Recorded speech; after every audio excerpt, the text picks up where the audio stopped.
There we go. Okay, got it. Scott, it's always a pleasant surprise to see your face up on the screen.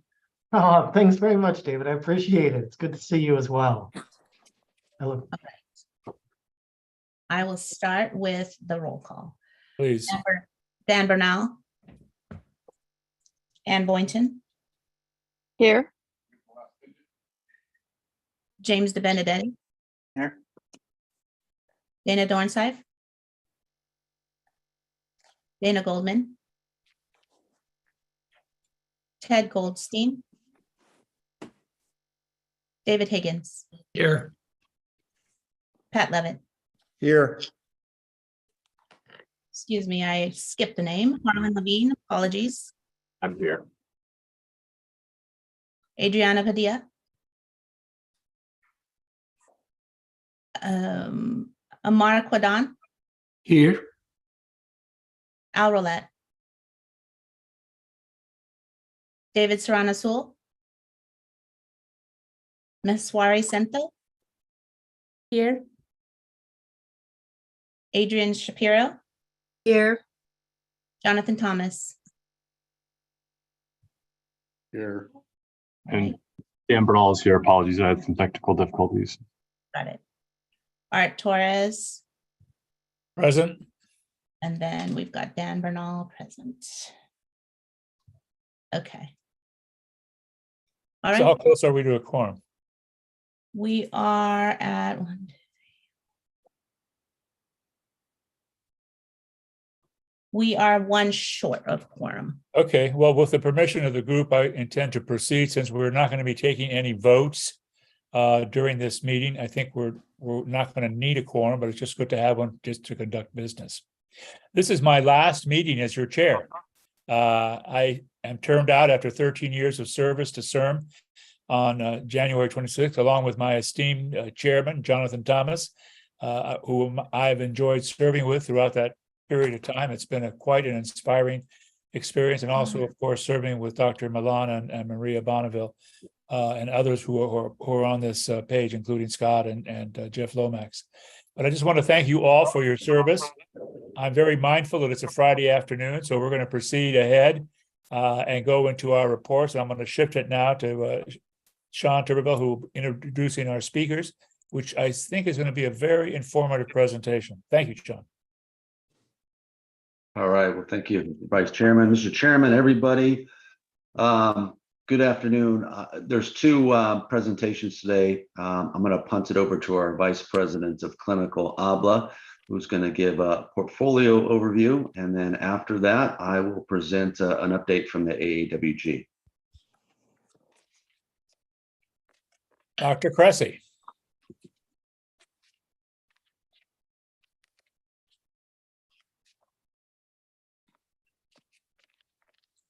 She's on mute. Can somebody let her know?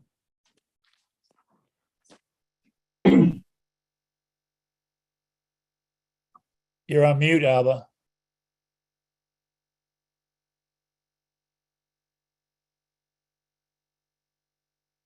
Here we go. Start over. Can you see my slides? We see your slides. We just could not hear you because you were on mute. Okay, thank you. Well, good afternoon, everyone. My name is Abla Creasy. I'm head of therapeutics development at CIRM. I'm going to give you today a brief public overview of our active clinical trial portfolio. It covers the clinical trial grants that are currently in our active involvement and have worked in collaboration, close collaboration with the FDA, and had applied to CIRM for funding. My goal today really is not to just give you a downpour of what we do, but really to familiarize you with our clinical portfolio in a public forum so you have a feel for how it looks like. So we always start our presentation with the CIRM mission, accelerating world-class science to deliver transformative regenerative medicine treatments in an equitable manner to a diverse California and world. So I'm going to concentrate on the middle part of the slide, which is advancing therapies to marketing approval under deliver real-world solutions. My team and I, that is the therapeutics development team, manage translation and clinical grants. CIRM has been successful in attracting and de-risking projects in early stage development, preparing them for a pre-IND meeting or conducting IND enabling studies, and then progressing to early clinical development.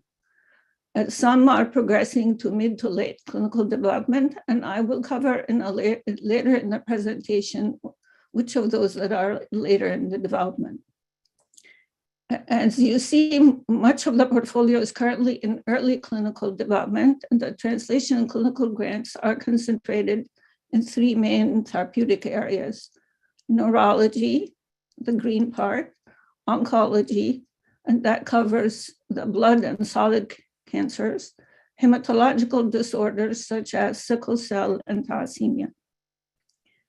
My team and I reach out to academics and for-profit organizations and encourage them to apply, and frequently advise them and consult for them in the grant proposal assembly.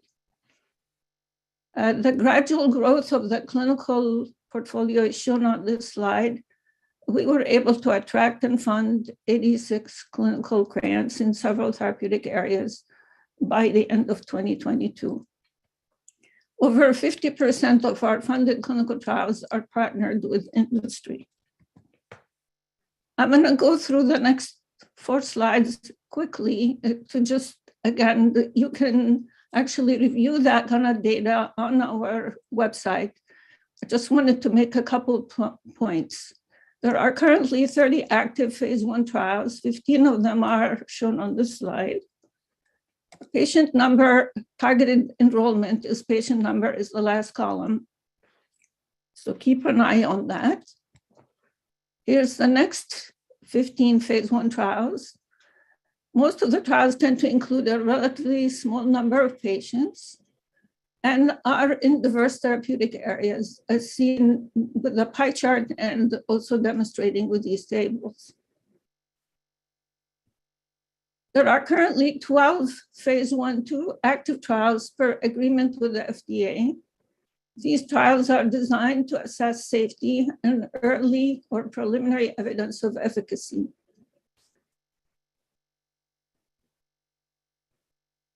Four of the clinical trials that are in phase 2, 2 in ophthalmology, 1 in infectious disease, and 1 in sickle cell anemia. If I'm hurrying, please stop me because I would like you to absorb some of this information. All are in different advancement stages. Several of our grants progress from discovery to translation to Clin 1 and Clin 2. I'm just going to give you the example, like, why do we have 2 ophthalmology grants for Dr. Henrik Claassen? You can see here he's had his program with us in discovery, translation, and also now has had 2 clinical grants to advance the product. They come in at different times and they happen to overlap in terms of activity. Advancing the portfolio is a dynamic process that engages the grantees, CIRM, almost all the parts of CIRM, patient representatives, as well as external experts. We do that through clinical advisory panels that we dearly called CAPs. The purpose of a CAP is to provide guidance and advice to the project team. The CAP is assembled by CIRM for each clinical stage award. And that process started before I joined CIRM in 2016, but we executed on it starting 2016. Multiple CAP meetings occur over a lifetime of a program award. We follow each of the program closely. And you can tell with the numbers, our statistics look rather impressive on the slide, with the number of CAPs, how many advisors, and the patient representatives. The question that I'm sure you're asking, do these CAPs make any difference? The answer is yes. as measured by whether the challenges those grantees encounter were resolved or not. Did they receive the regulatory designation they wanted? In general, the clinical advisory panels have been successful in assisting the grantees in overcoming what you see here on the outcomes: manufacturing challenges, clinical trial design optimization, enrollment enhancement, regulatory advice provided beyond what they get from the FDA and otherwise, partnering a facility, and the development paths essentially delineated with our help. So now I'm going to give you a brief description of the current most advanced clinical trials in our portfolio that have had close interactions with the FDA, and some of them even with the AMEA. What's important, so I don't repeat myself, is 6 out of the 8 grants that I'm going to share with you have received an accelerated designation from the FDA, whether it is the RMAT, which is Regenerative Medicine Advanced Therapy, or Breakthrough. And that's what I call close interactions with the regulators. And with the others, we know they have ongoing conversations that they have not yet been awarded the accelerated approval designation. So we're going to start with cell therapy for retinitis pigmentosa. This program is pioneered by Dr. Henry Claassen of UC Irvine. Dr. Claassen received several grants from us, as I pointed out earlier. The phase 2 study identified a biomarker that is going to be helpful in the design of the follow-up of a phase 3 study. On the slide, you see one of his patients. Rosie Barrero is one of the first patients who received 1 injection of this therapy. Rosie can now see her kids. She wasn't able to see her children, drive a car, and she lives a normal life.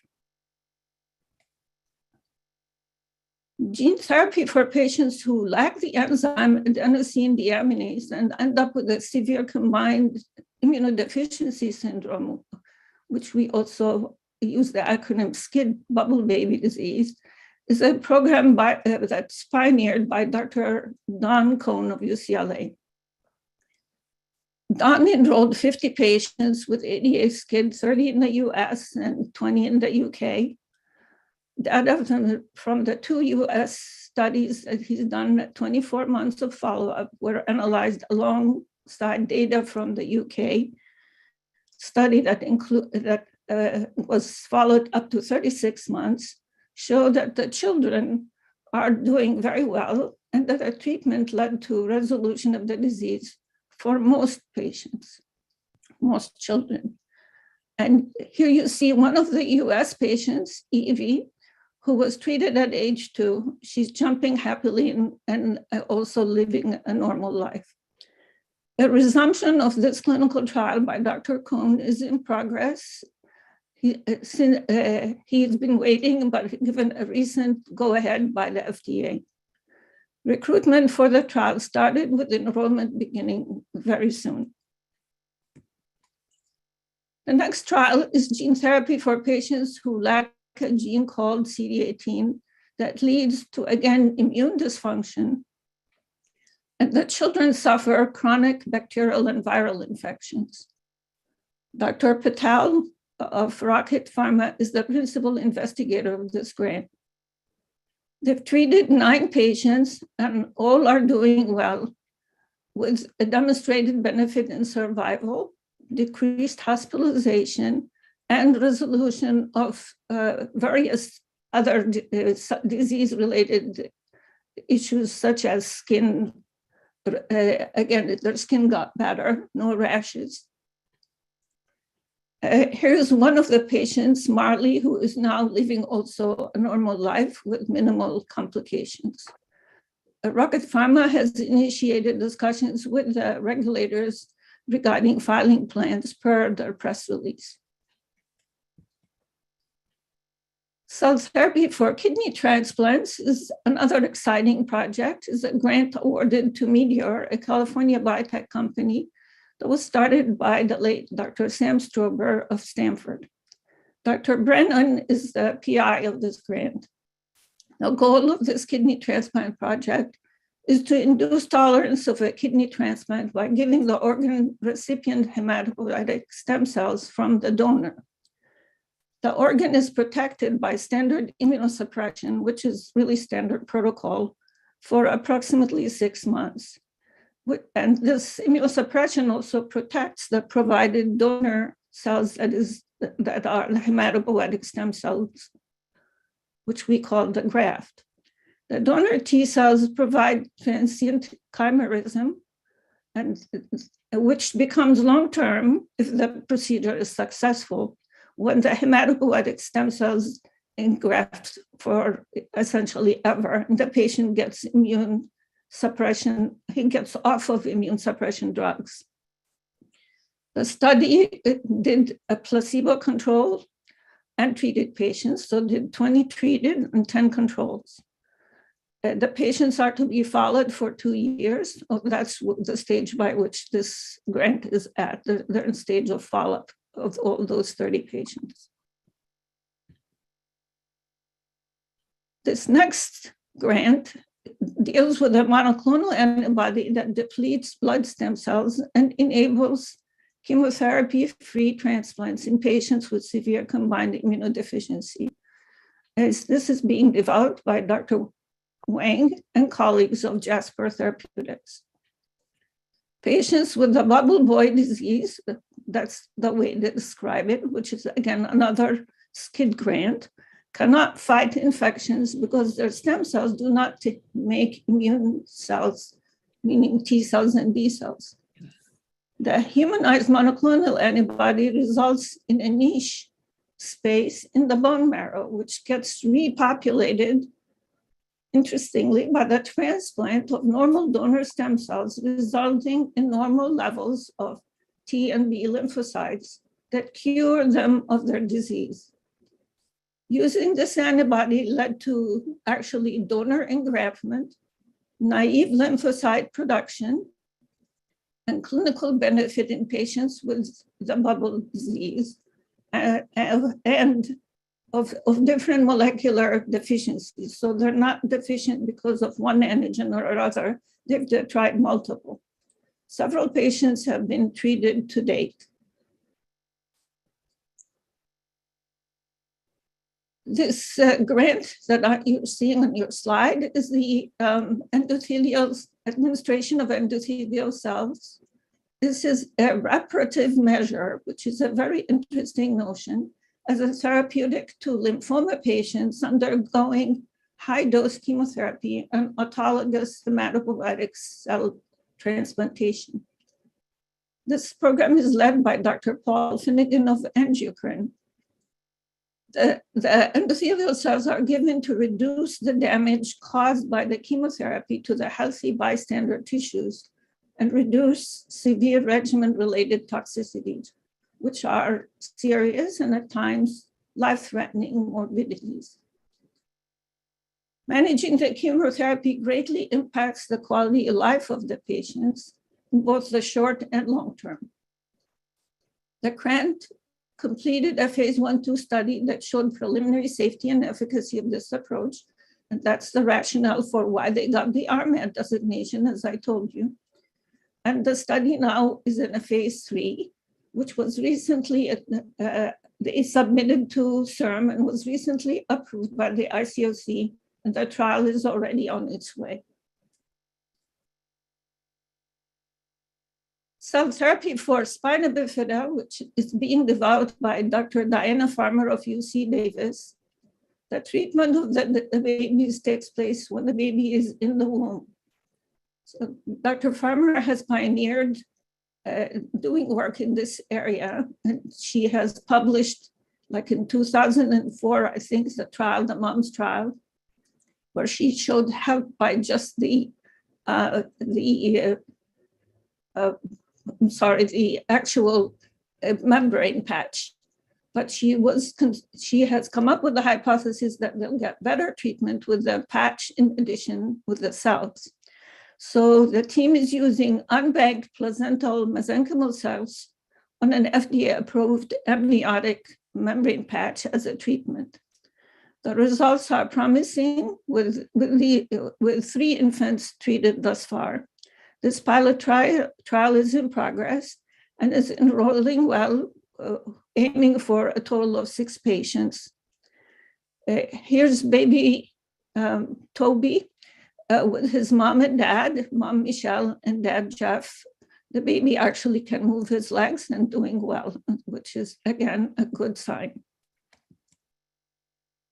The last grant that I'm going to discuss with you or show you the information about is Dr. Williams of Boston Children's Hospital. He's conducting a sickle cell disease trial in adults using the patient's own stem cells, genetically engineered, to reduce sickle hemoglobin stably and permanently, and simultaneously inducing fetal hemoglobin in red cells of the affected individuals. This trial is part of the CIRM NHLBI, which is the National Heart, Lung, Blood Institute collaboration. The trial is recruiting patients in California and other US sites. Manufacturing of the cells is ongoing in California for the California patients. So in conclusion, translation and clinical portfolio is diverse, covers multiple therapeutic areas. Several of the clinical grants are in early development, consistent with CIRM de-risking development. The clinical advisory panels resolved several technical, regulatory, strategic challenges and facilitated partnerships. 8 grants progressed to later stage development, working closely with us and the FDA, with half repeat of the grants over several years. Half of the grants are repeated grants over several years for the same project. I'm going to leave you with Evie, the child who you saw jumping in the air here. She received the ADA skin therapy 9 years or so ago. This time you see her jumping, surfing and enjoying a normal life. She's really a role model for all the other trials and all the other patients. And with that, I conclude, and thank you. Thank you very much, Abba. I'll turn it over to Sean, but just 2 things. It was so inspiring. I was brought to tears when those children ran into our boardroom after we had heard of their exciting development and overcoming this horrible disease. Thank you to Dr. Cohn and to the doctors at UCLA. And secondly, it's particularly inspiring for me because the Barreto family, Rosie Barreto, and her family were longtime constituents of mine in my Senate district. And I hadn't seen them for years until they appeared at the first hearing for the first grant to Dr. Klassen for the pigmentosa trial. And there she was, barely able to see, and then returning back, being totally able to recognize me from a distance. So for me, those miracles have just been very inspiring. Thank you. John? Yeah, thank you, Senator. Before I move on, I just want to first, Abba, thank you. That was wonderful, and hats off to you and your team for putting that material together. I do have one question, and that is if we want to pause here for any questions for Abba before we move over to the access and affordability. I'd like to ask a question, but I can't get my hand to raise. So Go ahead, David. You don't have to raise. okay, thank you. I agree, Abba. That was one of the most coherent presentations I've ever heard of our portfolio. I have a question that really is for Dr. Milan or Dr. Creasy, and that is, at this stage in CIRM's lifespan, are we where you want to be? Are we where we should be? Are we ahead? Are we behind? Given what we just heard from Abba, how do we score, if you will, in our progression? That's one. I have a second question to follow up on that. I can try to give you an answer. I'm sure Dr. Milan will have hers too.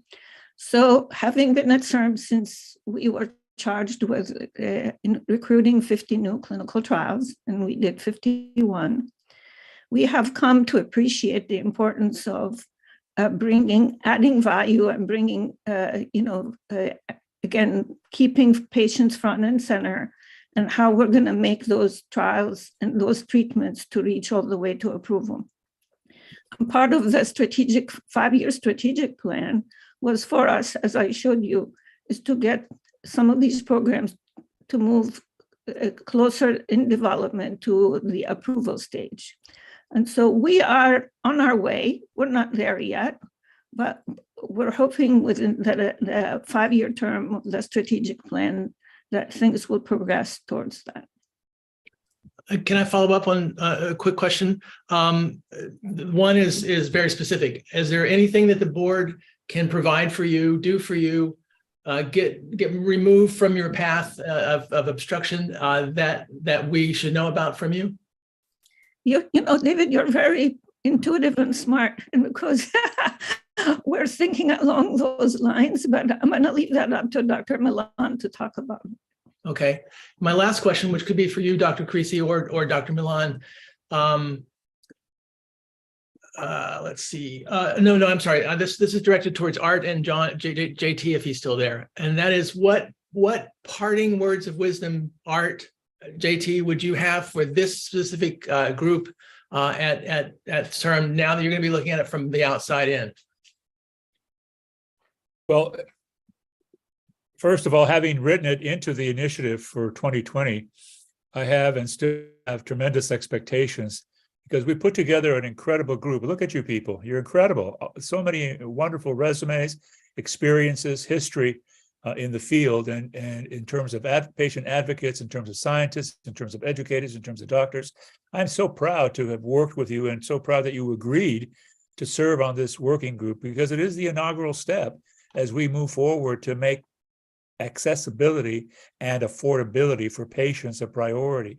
The other is we intend to work very closely with the governor's office, because I've been in touch many times already, as they begin to establish their Office of Affordability, which was created by the legislature and signed by Gavin in late September, which will create an Office of Affordability within state government.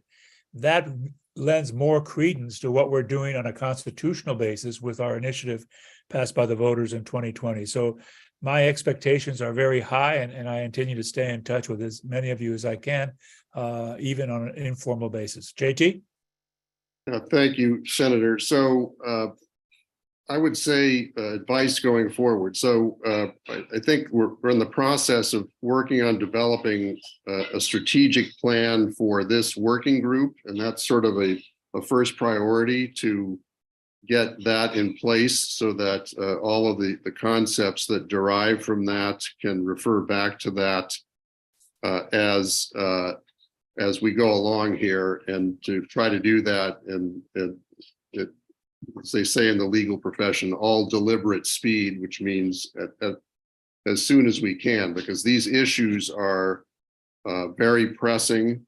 They're going to be things that are not simple to resolve. The accessibility issues on how we're going to reach all the citizens of California present a definite logistical challenge that's going to require a lot of work and advice from this group. The affordability issues are even trickier because there are lots of variables tied up in that for which we don't really have any control, that are market controlled and payor controlled and that sort of thing. So we have to figure out exactly what the role is that we can play to advance the ball as we proceed on the affordability front. I want to thank Senator Torres for his work as the inimitable chair of this working group and getting things going here. Thank you, Art. You're welcome. For all your hard work on that. Going to save comments on the grander scale for your many years on CIRM for a later board meeting, but want to also let the working group know that our new vice chairman elect, Maria Bonneville, who is on the call here, who will be sworn in on January 26th, will be the new chair of the working group, filling the large shoes of Senator Torres. And so she will be leading these meetings from this point onward.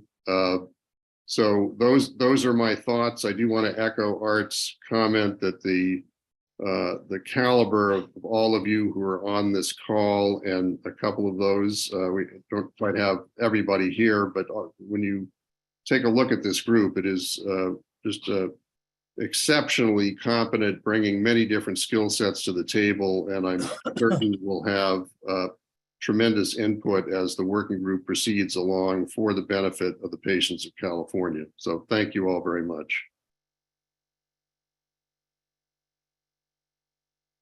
Sean? I think Ted Goldstein is next. Hi there. Can you hear me? Yes. Okay. I'm on a Wi-Fi in a a basement of a Whole Foods and sitting in a Tesla. Trying to make sure we maintain connectivity.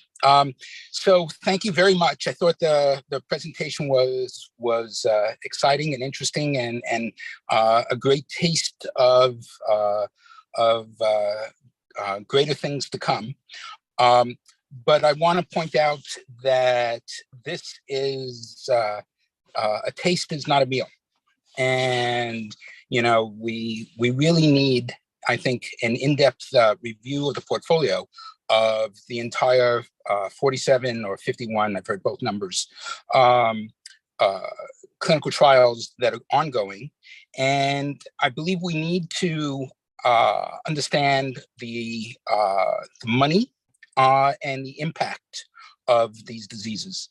I think that there's, clearly rare diseases are very useful for teaching us about more complex conditions and where we can get cooperation from the FDA. But if we cured 100% of all rare diseases, we would impact the state not enough to measure, right? And we really do need to understand the impact on more common diseases that affect the state.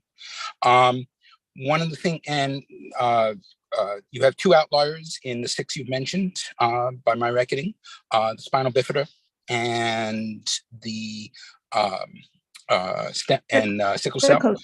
Those are, I'm sorry? No, go ahead. Sorry. Yeah. So those two clearly have greater impact than the rare disease collection, and it would be really great to sort of understand the potential there. I believe that the biggest criticisms people have made of CIRM have been, what is the return on the investment so far, right? And this is true both at the aggregate level and especially in the affordability level. And we need to, I think, include in our analysis, you have a beginning of a good template to look at the conditions, and where, it's great to have something to talk to. So, all power to you, right? It's a great first step. But let's elaborate the template with, number of people impacted, potential number of people in the condition, who have this condition in the state and in the nation, if there's a asymmetry there, and what can we, what is the expected impact on the state, both in terms of lives and dollars. I think affordability has a lot to do with how we enable people to gain access to this. And so the fetal cell impact is a tremendous technology and wonderful, but it does nothing, of course, for everybody born. Right. And we need to understand where in the portfolio existing people who suffer from sickle cell are going to be managed, and what can be done, if anything. And it could easily be that the science and the biology make it that it's not feasible to create stem cell therapies for people for people already born. So this is I think as we grow this process along, it's going to be very useful for us to elaborate this template and the structure, and to have a bird's eye view of the entire portfolio that should be included in what we do. You're on mute.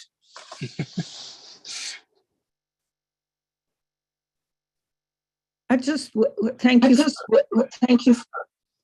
Somebody. Okay. Thank you. Somebody. Okay. Thank you for. My echo is through.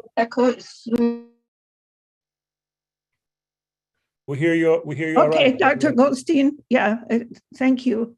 I just wanted to clarify one thing. The spina bifida and the sickle cell grants both have done well, but they have not submitted requests for an accelerated designation to the FDA, but they are in discussions with the FDA. And so the ones that we know, and they've shared with us that they have accelerated approval, were put, designated on the slides.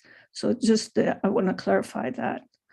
And recall also any design of a trial, for example, with Dr. Williams for sickle cell, his design for his phase 2 trial is in collaboration with the FDA and multiple other parties. So that's ongoing. As far as, I'm happy to share the rest of, we have 4 different sickle cell grants in clinical, happy to share those also. I picked him because he's the farthest. And so the others, happy to share all the details of the other trials, as well as I understand in terms of the economics of the situation, like the prevalence of the disease, how do we manage all that? That's something we can address at a later time, because that wasn't really part of my mandate here today, give you a taste for what's going on in clinical development, and for us to discuss the rest of that, most likely in a closed session.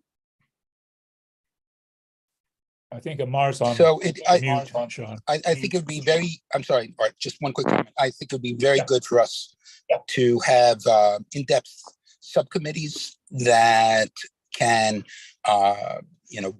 focus on some of the micro details, and then bring back the learnings to the committee as a whole. Sounds good. Thank you. I think that's, I'm excited that you're that interested. That'll be awesome. yeah, I'm very sure that Maria is already thinking about that as we've had those discussions. Go ahead, Sean. I think Amar has his mute. Oh, there he is. So first of all, I wanted to thank you, Senator, for your service. And I wanted to thank John and wish Maria all the best leading this group. This was a great presentation, I think. That's in my discussions before with Sean and Maria, I wanted to get into that level of detail. I feel any asset that is currently in phase 3, when it comes to how we want to demonstrate value using the clinical trial program, I need to get more details around how we're thinking about that. And when I talk about value, it's not only the clinical value, but the economic value, how we're thinking about it. Because to John's earlier comment around how we want to impact payers, if we're in phase 3 and we're not considering some of those economic analysis, we're already late. And so it would be great if at least, where I can help is anything in phase 2 or phase 3, we need to have a deeper dive and make sure that within the current clinical trial program, we have the right endpoints addressed and the right plan in place to address the value from a payer perspective. And again, thank you, and looking forward to getting more details around those. Again, Mr. Kadan or Dr. Kadan, I want to reassure you, pharmacoeconomic analysis has been done on several of our programs by either the grantee, or we actually have given a grant to a CRO that helped in generating some of the information. but especially to the programs that have advanced further. So we are on your side, understanding the pharmacoeconomics of the grants.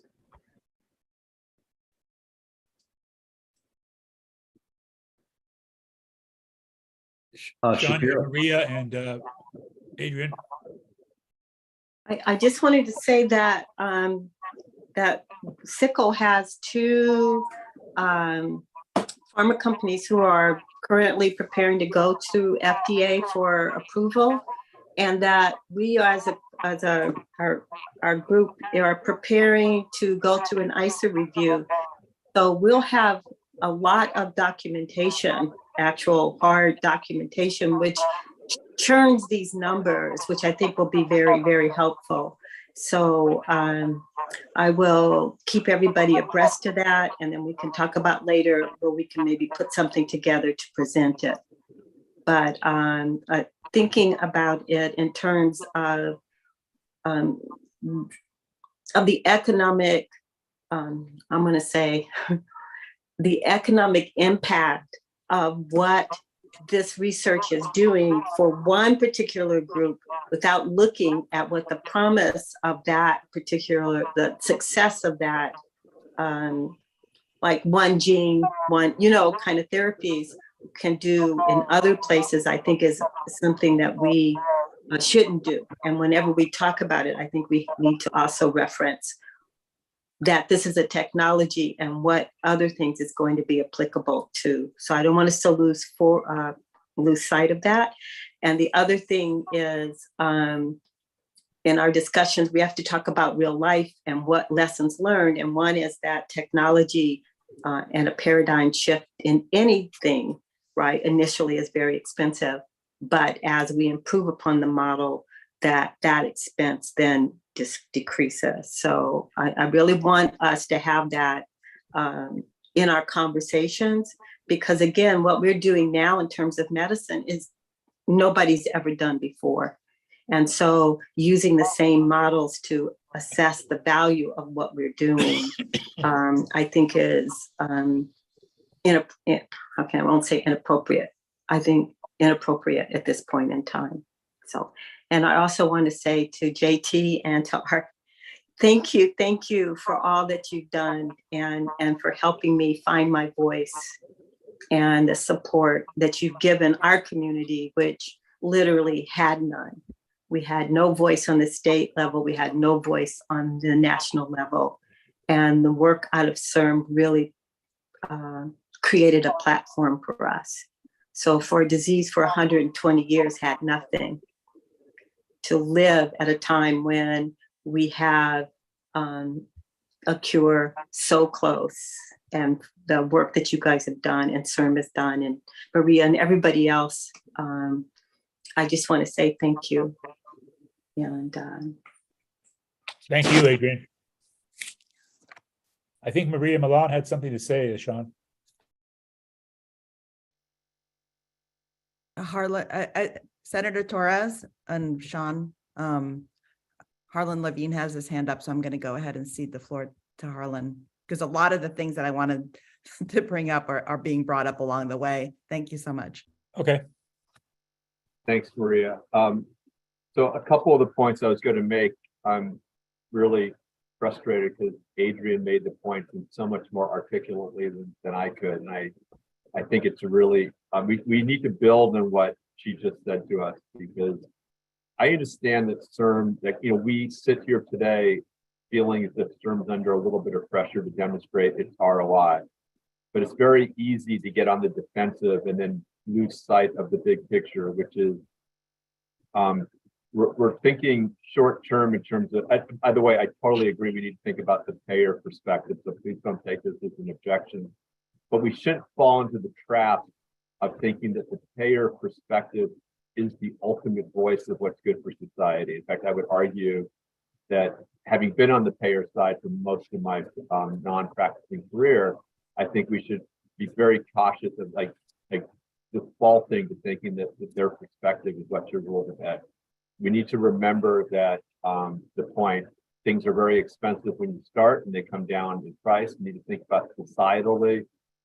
100 and some odd years ago, people were saying it's too expensive to put holes in mountains, but we wouldn't have a train system. We wouldn't have an economy without that. And I feel like this is a similar situation to that. I also think we need to track how learnings from one disease will lead to other disease. And, we can, remember how expensive Mevacor was when it came out. We can remember how dramatically the prices of Hep C drugs have come down in a short period of time.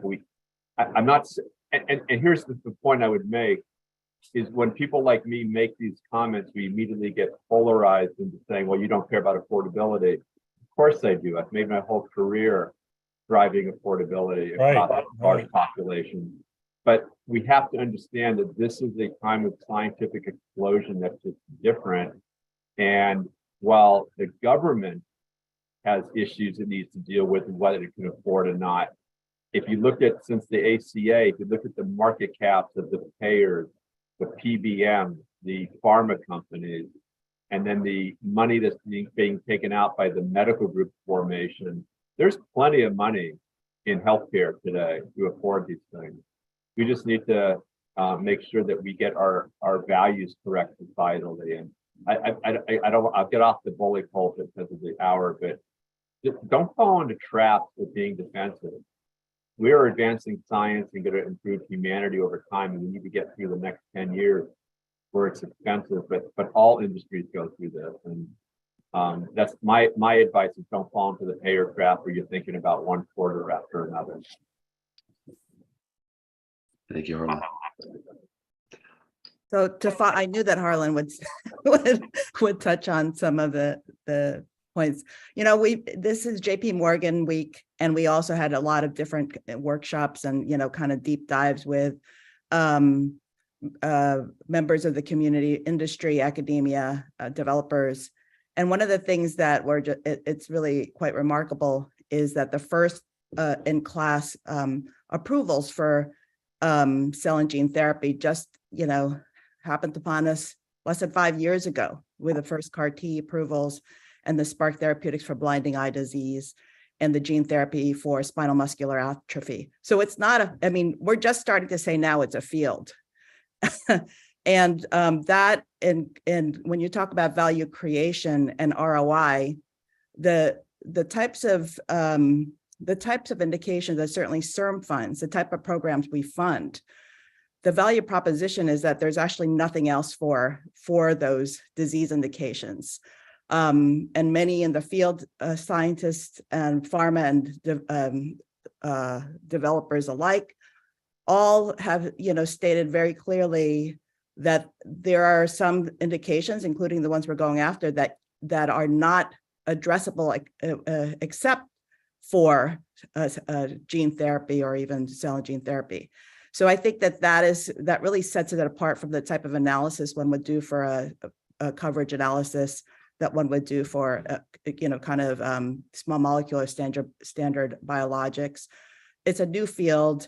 Some liken it to the monoclonal antibody field, where it took quite a while for that to really explode, and then they became the highest value ROI and the biggest products out there in the marketplace.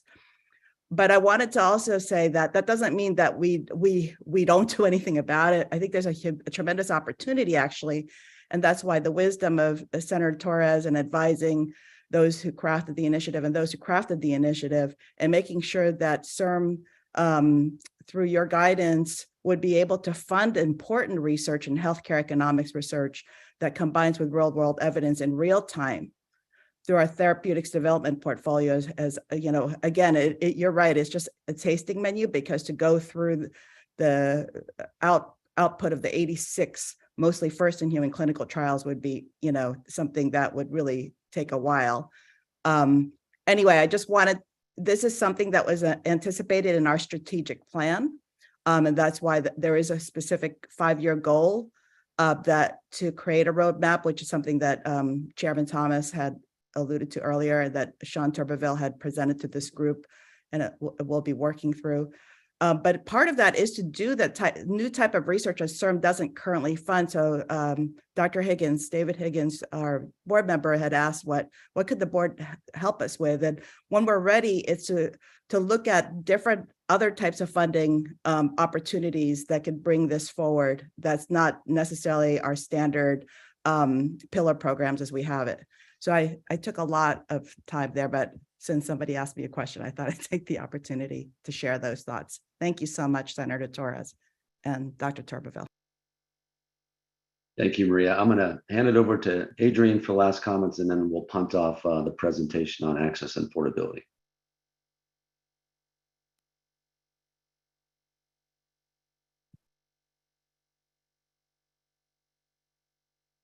Was my hand still up? Yes, I'm sorry. I didn't mean for it to be still up, but I'm as always, just one thing I have to say, and they're probably, CIRM's probably tired of hearing me say that, is that I think in looking at not only what's in our portfolio, but look overall to what CIRM what gene therapy and cell technology has brought to the state of California, because there's a lot of other things that are things that are started here, other than just what we've seeded, but they're here because of what we've done. So I also would like to have that included in this discussion. Okay, thank you. All fascinating and really good insight from the entire team. I think at this point, one more, Abla, I think we have her hand up, and then we'll start the access and affordability. Abla, you're on mute. I just would like to thank everyone for their comments, but I have, as a scientist and a clinical person who's done a number of trials over the years, and I worked on monoclonal antibodies and moved them all the way to approval and beyond. What's happening in our field in cell and gene therapy is the low-hanging fruit is what's being worked on in order to demonstrate the value of the science. Once that's proven to be safe and efficacious, then we can apply it to the more chronic diseases. That's what the field is kind of suffering from right now. We are captured in that kind of arena, but please be assured that working on in areas of chronic disease is high on our priority, such as diabetes, such as different cancers, such as neurological diseases. So those are high on our list and we're going after them. It's a matter of just showing you what we have accomplished thus far with what the science knows how to do well and accomplish and maintain patient safety first and foremost as the key driver, plus understanding really the pathogenesis of those diseases and how they educate us to do trials for the chronic diseases that we're all interested in. Thank you. Sean, we have 30 minutes left, so go to it. Yes, sir.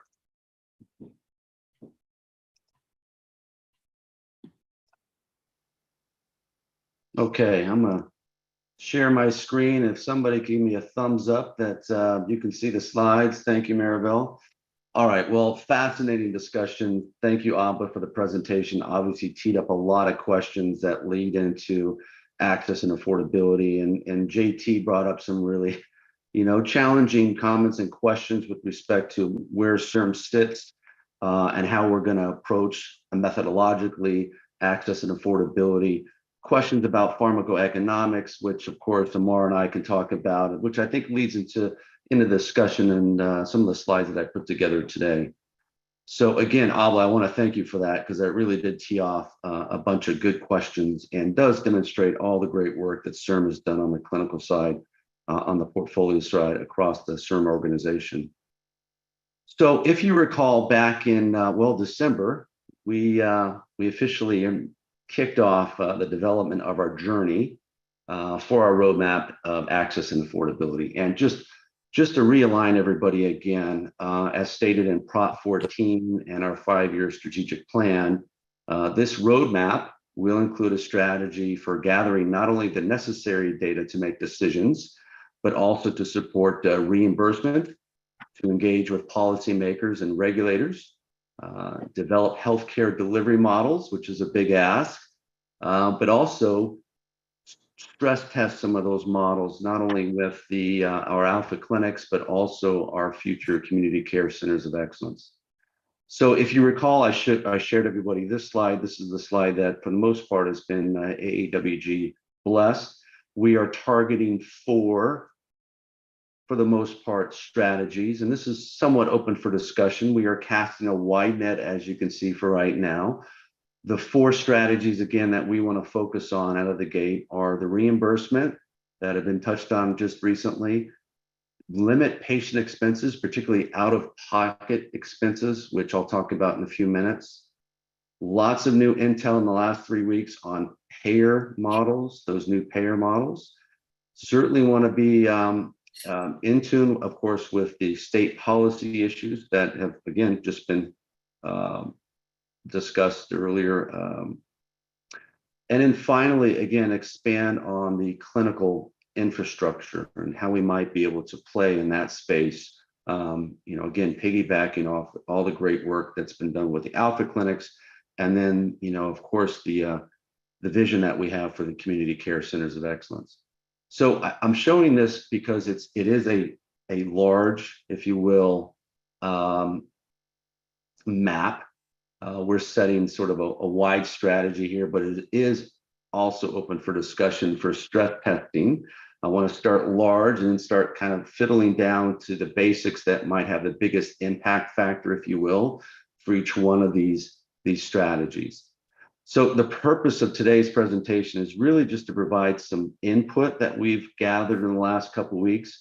There's a couple of asks that I have of the AAWG, whether we're on target, whether there's something we're missing in the last couple of weeks we haven't thought about from a strategy standpoint.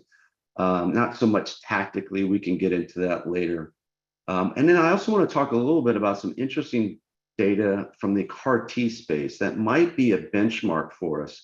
It's not generalizable to everything that we're doing at CIRM, but certainly, as you know, CAR-T and many people on this panel have a lot of experience with this. We're 6 to 7 years deep now into the CAR-T space, not only on the clinical side, but also on the operational side. So lots of questions and feedback that we're going to ask of the AAWG, whether we're targeting the right strategies and the tactics that we're using to go after them.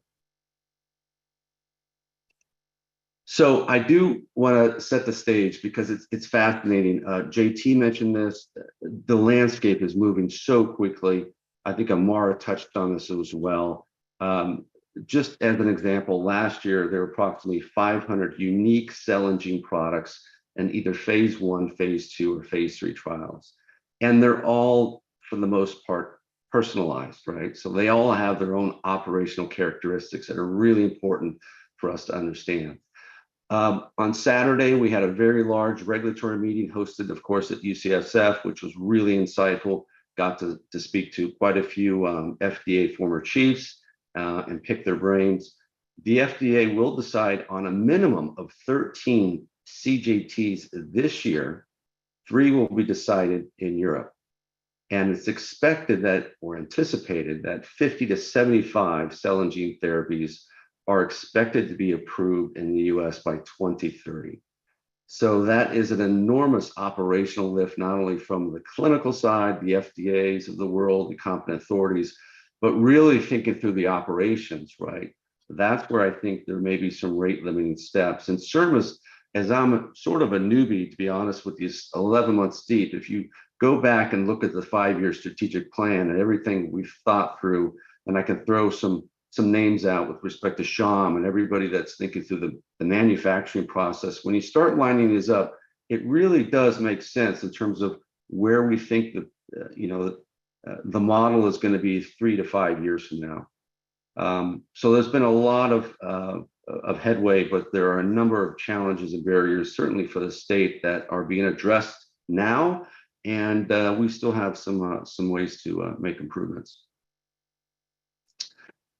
There is something I want to bring to everybody's attention. This is an interesting survey that was recently done, just literally maybe a couple of months ago. And the survey was done on a number of CAR-T sites, approximately 22 out there. And they asked a number of questions with respect to reimbursement and whether or not reimbursement is resulting in fewer patients having access to these therapies. So there are a couple of myths, and even I, it's tough to keep up with all the information, but the first myth is that providers of these therapies are losing money, that it was a significant barrier to patient access. And I think depending on what cohort you test, in the beginning, that may be true. But what we're finding from the survey is that 90% of the surveyed centers report earning a profit or at least breaking even on CAR-T administration. And additionally, 75% of these centers are profiting or breaking even on inpatient Medicare patients. So point being here is actually this myth has been sort of demolished to some extent, in that there's been great progress. And to be fair, economics does drive access and affordability, right? It is a significant covariate in that model. So that was myth number one. What they attribute this to is that, one, improved hospital billing. We just heard yesterday about Medicaid, right? Now putting in new infrastructure on the reimbursable side that allow infusions at the physician's site. So that's great progress for patients. The other thing about this survey that's interesting is, in order to be successful, many sites mentioned that they had to have a combination of not only private, but also payer reimbursement, that it was neither one or the other, that the combination really was sort of the secret sauce, if you will, for actually being successful, right? To be able to have therapy for patients that are certainly in one category, and of course having access to the patients or access to therapies to patients on the other side of the spectrum. So there's that balance. And furthermore, as Harlan probably would concur, given that he's a subject matter expert in this area, approved efficiency. So fewer clinical complications now. We're seeing shorter inpatient stays, better familiarity with the safety profile and product, and fewer hospital stays for patients. So this is interesting intel for us that I want the AAWG to consider as we start considering our model for access and affordability. Myth number two is interesting. So that was, hey, look, is outpatient administration feasible from an economic standpoint, right? And operational standpoint. And what they found that on average, 15 to 20% of cases are being administered on an outpatient service. And if we start thinking about through this with respect to the community care centers of excellence, the fact that there's precedence now, there's push out to the outpatient setting, is something that we should consider through the community care centers of excellence, and making sure that those organizations, those institutions have the operational support to be able to sort of plug and play, if you will, the outpatient CAR-T infusions, and also prepping them for much more advanced gene therapy infusions. So again, this observation does align with the CC initiative. Again, not only providing resources for the research side, but again, also for the commercial approvals that we anticipate, I mentioned earlier, that will be needed in the rural communities. And then myth number three was more related to industry. And just to back up a little bit, this survey was designed by an organization that is well known in the industry. It's called ZS. They are sort of a market access think tank. I do encourage them, hopefully, to put this information in the public domain, but it is by far the most robust survey information that we have to date on the CAR-T centers in the United States. But the myth three was really, hey, is industry taking helping with access and affordability? Is there pushback? And what they found in general that, and not surprising, most of the sites are receptive not only of industry assistance, but also the public side assistance as well. One thing that keeps coming up, and this is by no means another plug for the patient support program, but the sites did value the manufacturers and, more importantly, the patient support program, how robust those programs are and helping these sites get the patients through that patient journey. So it's some interesting intel. We could get into some great detail here, but I do encourage you to take a look at the survey. It could be a good model for us moving forward. I'll leave that open for the end discussion of whether or not this is something that we should continue to focus on, putting more efforts, research efforts into this expansion and how that may play out with respect to access and affordability. Another thing I want to stress test with the AAWG is making sure that we're following the patient journey. And this is somewhat new for CIRM, to be honest with you. And Amar mentioned this does play into the payer pathways and kind of reverse engineering the payer pathway, the patient journey, and what that's going to look like all the way from the clinical side. So I'm hoping that, and this is just an example of what a patient journey would look like all the way from when they see the specialist to the diagnostic test, the out-of-patient pocket expenses that take place for each part of that journey. But I want to make sure that this something is, at least this exercise is important to the AAWG. It does provide us good insight in terms of where the potholes are, where those sort of milestones that we might be able to impact for patients, not only on the payer side, but also on the observational side. So I do want to stress test that with the AAWG, and you can give me guidance at the end of this discussion, whether we're spot on or maybe we should pull back away from the patient journey. There are a couple things that many of you are familiar with that we've heard from the community. One is that we want as clinicians would like to see not only the workup of the patient at the same site at which the infusion takes place. Another area is the complex prior authorization. This is very complicated, as many of us know. It takes a subject matter expert to take a patient and make sure that they get the prior authorization for the cell and gene therapy. And that is another potential, and I hate to use the term deliverable, but certainly something that would fall under the patient support program. So we'll come back to this at the end of the discussion. I'm cognizant of time. I want to run through this as quickly as possible. Now, what's interesting on the payer side, what we've heard from payers is, and this goes to a couple of comments just earlier, most payers currently use traditional techniques such as formulary or utilization management tools to manage cell and gene therapies. What many payers are looking at are former models. Hepatitis C is a great example. Someone mentioned that earlier. They are using that model and trying to model that with the cell and gene therapy space. And that doesn't necessarily fit. So there are new models that are being developed as I'm giving this presentation that I think the AAWG needs to be aware of in terms of, and it goes to the sort of the patient journey, but also the payer journey that takes place, because we do have fairly large investments in these assets, and understanding that whole life cycle management is critical. Now, interesting enough, what we also have heard from payers is they plan to leverage reinsurance as well as increase their use of alternative payment mechanisms or value-based outcomes. And I talked about this a couple of times, but this is new to us. What we're hearing from the payers is that they're trying to find insurance on top of the insurance, specifically for cell and gene therapies. And the reason for that is that upfront heavy burden to the payers with those front costs, those front infusions, which you've heard the numbers before, which are pharmacoeconomically supported, but nonetheless are a big impact factor for insurance companies.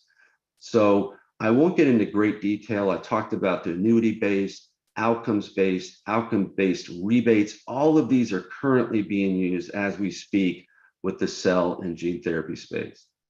Now, there's another area that we might be able to focus on, and this is somewhat theoretical, but the government is stepping up to the plate. They are taking a bigger initiative in not only helping on the federal side with respect to reimbursement, but also at the state level. And this is where I think Senator Torres and people at the AAWG, where we could work with the state and starting to think through how the federal programs might be able to help the state, how the state can help with potential deficiencies on the, and many of you again are subject matter experts, that high burn rate that's going to take place. Goldstein mentioned it earlier, the budget impact of cumulative, all of the orphan diseases really still is a drop in the bucket when we think about the CAR-Ts that are coming, think about solid tumor, particularly the oncology space, which of course CIRM has invested in as well. So lots of things to think about and lots of opportunities for us to bring to the AAWG. And then finally, I do want to get input on when we think about access and affordability. And there's been lots of discussion just recently at JP Morgan, a number of scientific congresses, and that is getting out to the community, right? That outpatient. What does that look like and what is that going to take? This goes back to Amar's comment about pharmacoeconomics, but also access, speed to treatment. And so this is something that we want to continue to investigate, bring back to the AAWG, and also incorporate. As you may know, we have an additional working session next week with Community Care Centers of Excellence, gathering that clinical as well as the community information that we can apply to that concept plan that Jeff's driving. So absolutely critical. Would love to hear people's input on the outpatient setting with respect to CAR-T, and more importantly, even the gene therapy space. Well, be sure to call on James because he brings such expertise from California in this whole arena. So he's going to be invaluable to you. Yeah, absolutely. I apologize. Yes, James. So I want to really keep this somewhat short. In general, I want to make sure that we're approaching this the right way. I've shown you that map. Again, our vision is that we're going to try to do as much due diligence as we can and bring this back to the AAWG for comments, questions, where we think the sweet spot is, where we think the obstacles are too difficult for a small organization like us, but really look to that feedback. And in second question of the AAWG, are we missing any strategies? I mentioned those 4 to 5 strategies we're targeting. I don't want to boil the ocean. We have to be very clear on what we're going to go after for the next 5 to 6 months and how this can be a successful program for access and affordability for all patients, particularly in California. So with that, let me pause and first just see if there's any response to the slides that I presented, and more importantly, the 2 questions. Are we approaching this in the right way? Are there other methodologies that we should consider? And then finally, are there any strategies that you think we may be missing? So I'll open that up for discussion, and I want to thank you for the opportunity to present.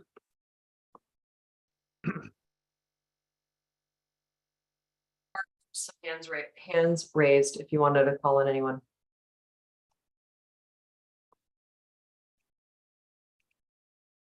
I think Amar was first. I'll just jump in. Thanks, Harlan. Thank you. Hey, thanks, Sean. I mean, I agree. We are addressing.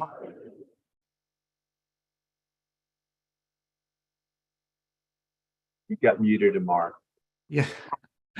So I agree. Thank you, Sean. We're addressing the right strategies. My suggestion is probably in order to get the value out of the participants within this group is perhaps we need to separate the work on the patient affordability and driving patients to clinical trials from demonstrating value from a payer perspective, because those take 2 different expertise to manage those, and it might not be the best use of people's time to tackle both issues. So that specialization might be needed. The second point I wanted also to say at JP Morgan, also there were sessions by BioMarin and by Vertex, and they addressed some of the emerging innovative contracts. And some of the emerging also requirements by payers towards durability of response. as a pre-qualifier. And some of the models also that have been shared around many of the small payers coming together and creating like a multiple, organization type of contract with one manufacturer, which I felt that this was really a great, idea to think about, so that this will enable also adoption by those payers who will be reluctant to adopt initially.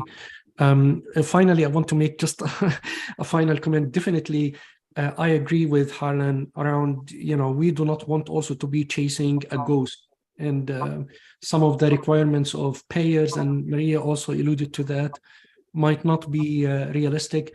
But some of those also, we need to address them. We see commonalities between what's happening in the US and outside the US. While I look at the US, especially commercial payers, with skepticism, because those are for-profit organizations, I see also some of the similar trends that we see in the US outside the US, where the payer is the government.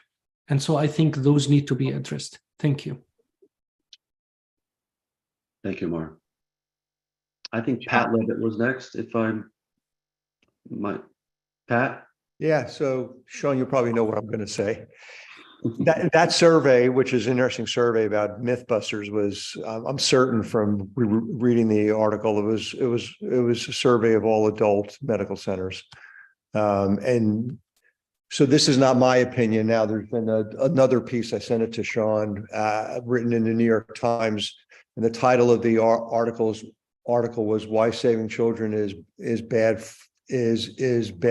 for Business."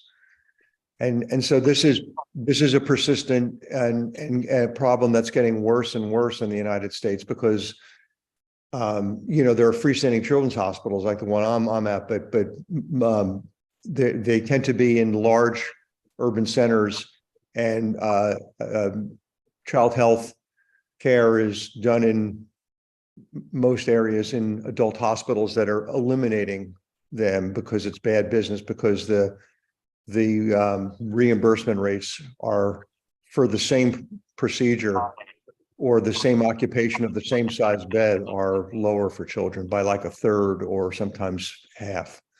So this is an issue, I think, for CIRM, because I do agree that chasing this is going to be really difficult for this organization. But given the charge of this committee, affordability and accessibility, it may be that it focuses on non-pediatric areas. I know that's stating that's an anathema. Like, of course, we have to include pediatric. There are many chronic pediatric diseases that are going to be amenable. There already are in terms of CAR-T and gene therapy. But there is this economic reality that, that even for the most robust large children's hospitals, the numbers don't come close to adding up, and that's going to have effect on that pediatric population. So I'll stop there, Sean, but I just thought I had to mention that once again, and I'll keep sending you articles to read about this. It's very important. So please continue. I think it's, and we may have to think about two models, right? Just bifurcating peds from adults. That might be something we may want to consider. John, I'll add 3 quick thoughts to that. One is on the survey. I think it's important when you talk about profitable or break even, it'd be good to tease those apart, because I know the dedicated cancer centers were so beaten down, they're actually, meaning they were losing $500,000 a case in CAR-T for several years with Medicare. They're happy to break even, but when this is a rare treatment, breaking even occasionally is fine, but as it becomes more common, you can't run a business on things that break even. And by the way, break even means you break even on the drug cost, these specialized services that are needed to manage those drugs, from the pheresis to the handling and the infusion, very expensive. So I think people are actually losing money when they think they're breaking even compared to the status quo. So be that as it may, things are better, but even some of the commercial payers are saying, well, we're not going to pay a margin on these things. So it's a tough business to be in as it grows. That's point number one. Point number two, I want to reinforce what you said about the payer industry looking for alternative payment models. We won't tease through those today, but I want to point out that outside of government, employers are like almost 2/3, like 60% of the real payer. Employers of smaller populations, they're exquisitely concerned about a $2 million payout, $1 million payout for someone who may leave their employment in a year and work for a competitor. So they are looking, as you've heard about, looking for ways to pool or fund this. And we may need to think about think out of the box. The same way there's a tobacco tax, does there need to be a tax to fund these sort of treatments to make them affordable in the short term, because our system was not set up for $400,000 to $1 million treatments. It just wasn't. So we can't rely on old tools to solve this problem. And then the third and last comment to make is a clinical comment, and it's a little bit nuanced, but I just we should be careful as we move to outpatient. Some of the easier to deliver treatments to be the ones that are outpatient. And what you don't want to do, think about yourself as a patient for a while, and you're with a provider, and that provider can deliver 1/10 of the therapies that are out there in an outpatient setting. They're going to be incented or just subconsciously motivated to offer you that one treatment where there may be 9 other more effective treatments that they can't deliver because they're in an inpatient center or they're new or in a trial.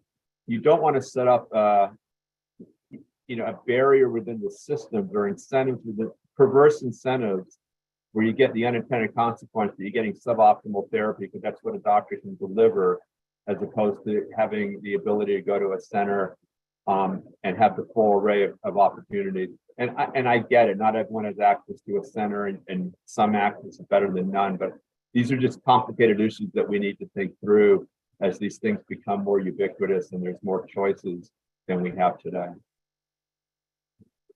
Yeah, good point. Maribel, do you see any other hands raised?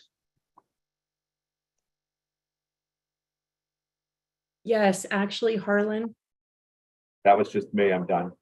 that's it then. Okay, well, very good. Well, this was just our first, if you will, day one on the access and affordability and presenting some information to you.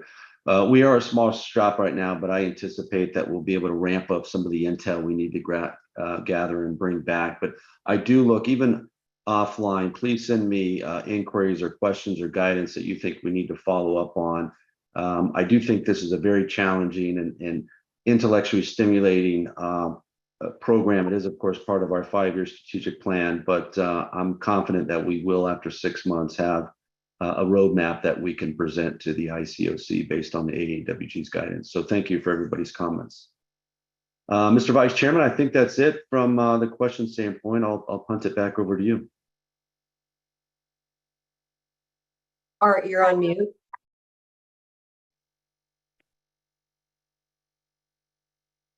It was a silent thank you.